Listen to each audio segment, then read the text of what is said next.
Hello दोस्तों, मेरा नाम है गौरव और आज हम जानेंगे इम्बाइबिशन के बारे में। इम्बाइबिशन एक ऐसी प्रोसेस है जिसके अंदर जो सॉलिड सब्सटेंस है वो वाटर को एब्जॉर्ब करता है और उसका साइज स्मॉल से लार्ज हो जाता है या उसका साइज बढ़ जाता है। ठीक है, तो इसकी डेफिनेशन देखते हैं अब कि special type of diffusion in which water is absorbed bye solids colloids hydrophilic colloid solid colloids जिनको हम क्या कहते हैं हाइड्रोफिलिक कोलॉइड विच इंक्रीजेस जो क्या इंक्रीज देयर वॉल्यूम। ये वो हाइड्रोफिलिक का मतलब होता है हाइड्रो वाटर और फिलिक मतलब लविंग। जो वाटर लविंग कोलॉइड्स होते हैं ना वो वाटर को एब्जॉर्ब करते हैं और उनका वॉल्यूम क्या होता है इंक्रीज हो जाता है। अब इम्बाइबेशन में आते हैं हमारे दो मेन जो इसके पार्ट्स हैं वो हैं इम्बाइबेट और इम्बाइबेंट्स। इम्बाइबेट है हमारा लिक्विड, जो लिक्विड वो सॉलिड सब्सटेंस एब्जॉर्ब करेगा, जो इम्बाइबेंट्स हमारा सॉलिड सब्सटेंस है।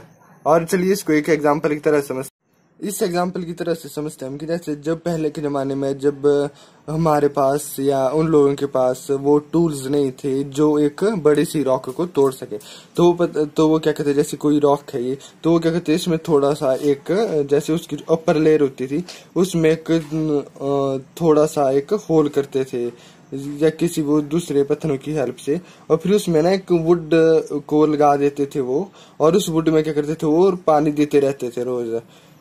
ठीक है, तो उस वुड वो क्या करती थी ना इम्बाइबेशन की हेल्प से वो स्वेल हो जाती थी और इससे क्या होता था कि जो रॉक था वो उसमें दरार पड़ जाती थी और उसके बाद क्या होता था कि वो वुड ना स्वेल करती रहती है। उसके बाद क्या होता था वो जो रॉक था वो टूट जाती थी। दोस्तों अब हम बात करते हैं इम्बाइबेशन के कुछ और कैरेक्टरिस्टिक्स की। जैसे इसमें क्या होता है कि different imbibants have different imbibing capacity. जो डिफरेंट इम्बाइबेंट्स होते हैं उनके पास डिफरेंट इम्बाइबिंग कैपेसिटी होती है। कि जैसे अगर आप एग्जांपल देखें तो अगर जैसे कोई रबर है या फिर वुड है तो उनकी जो इम्बाइबिंग कैपेसिटी होगी वो डिफरेंट होगी। और इंक्रीज ऑफ वॉल्यूम इसमें क्या होता है कि इंक्रीज ऑफ वॉल्यूम होता है और water potential of imbibants is negative. जो वाटर पोटेंशियल होता है इम्बाइबेंट्स का वो क्या होता है नेगेटिव होता है। वाटर पोटेंशियल ग्रेडियंट ये तब फॉर्म होता है जब water come in contact with imbibant किसी भी इम्बाइबेंट के कांटेक्ट में जब वाटर आता है तब क्या होता है वाटर पोटेंशियल ग्रेडियंट फॉर्म होता है। दोस्तों बात करते हैं इसके कुछ और कैरेक्टरिस्टिक्स की। तो water diffuses from higher potential into the imbibant. ठीक है, और हीट ऑफ वेटिंग ये क्या होती है कि जब भी इम्बाइबेशन की प्रोसेस होती है तो एक हीट एनर्जी रिलीज होती है जिसको क्या कहते हैं हम हीट ऑफ वेटिंग। और एब्जॉर्प्शन ये बहुत ही ज्यादा इंपॉर्टेंट रोल प्ले करता है किसकी प्रोसेस में इम्बाइबेशन की प्रोसेस में। जैसे इम्बाइबेंट होल्ड जो इम्बाइबेंट होता है वो होल्ड करके रखता है इम्बाइबेंट को किसकी हेल्प से एब्जॉर्प्शन की हेल्प से।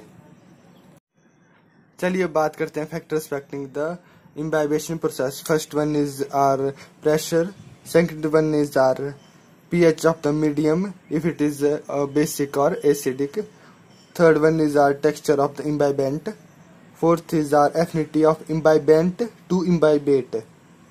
मीन्स की जैसे जो इम्बाइबेंट है उसकी कितनी एफिनिटी है, वो जो वाटर या जो इम्बाइबेट है उसको कितना वो एब्जॉर्ब कर सकता है। तो चलिए अब दोस्तों बात करते हैं कि कौन कौन सी कंडीशन रिक्वायर होती हैं इम्बाइबेशन की प्रोसेस को अक्कर करने के लिए।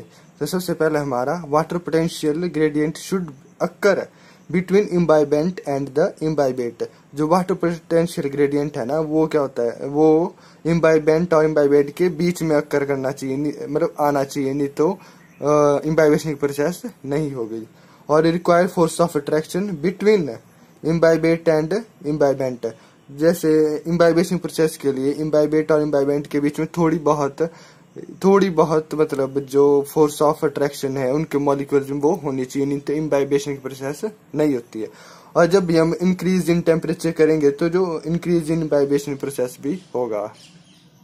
चलिए दोस्तों बात करते हैं हम इम्बाइबेशन इन प्लांट्स में कि ये कहाँ कहाँ होती है।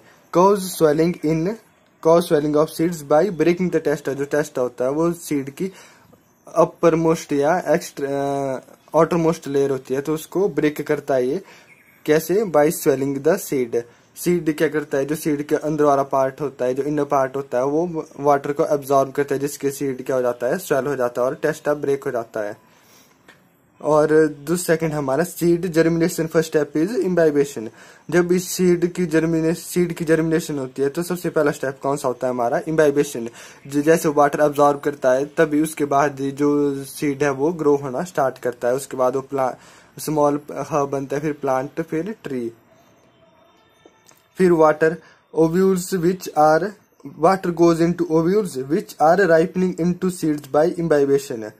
जो वाटर है वो क्या करता है, ओव्यूल्स में जाता है, फिर विच आर राइपनिंग, जो राइपनिंग हो रहे होते हैं किसमें, सीड्स में, तो किसकी हेल्प से होता है, ये हमारा इम्बाइबेशन की हेल्प से। और imbibition is dominant in the initial stage of water absorption by roots. जैसे जब भी कोई रूट जो वाटर एब्जॉर्ब करती है तो किसकी हेल्प से करती है, वो इम्बाइबेशन प्रोसेस की हेल्प से। और उस टाइम क्या होती है, ये डोमिनेंट होती है इनिशियल स्टेज में। दोस्तों बात करते हैं significance of imbibition in plants life. तो क्या इम्बाइबेशन की प्लांट्स लाइफ में क्या सिग्निफिकेंस है, ये क्या इंपॉर्टेंस है, कह सकते हैं आप। First step of water absorption, ठीक है। First in seed germination keeps the cell moist. दोस्तों अगर आपको ये वीडियो पसंद आई हो तो लाइक शेयर सब्सक्राइब जरूर कीजिएगा और अपने सभी दोस्तों के साथ इसको शेयर करें। और अगर आपको कोई मिस्टेक लगी हो तो आप हमें कमेंट में बता सकते हैं। Thank you.